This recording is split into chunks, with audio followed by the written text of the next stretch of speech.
অবাক করা বিষয় হচ্ছে সালমান ভাইয়ের যেসব ফ্যান আছে, মানে এত ক্রেজি ফ্যান, এত ক্রেজি, যা আপনাদের বলে বোঝানো যাবে না। কবে মানববন্ধন, কবে বিচারের আবেদন, এই সব কিছু যেন ওরা করছে। অথচ এই ক্রেজি ফ্যানগুলো আজ ফেসবুকে এসে কতটা অ্যাটেনশন নিয়ে কাজ করছে। অথচ ২৯টা বছর লাগলো ভদ্রলোকের বিচার করতে।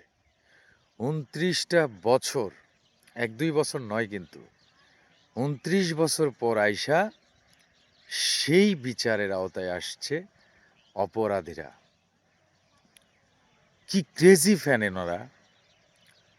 সালমান ভাইয়ের প্রতিটা ফ্যান যেন এক একটা AK-47 ধারালো তলোয়ার, অস্ত্র। স্যালুট ভাই আপনাদের, স্যালুট। আসলে আপনারা আছেন বলেই আজ বিচারের অপেক্ষায় আছে পুরো ফ্যামিলি সালমান ভাইয়ের। ইনশাআল্লাহ বিচার হোক, অপরাধী যেই হোক, বিচার যেন হয়।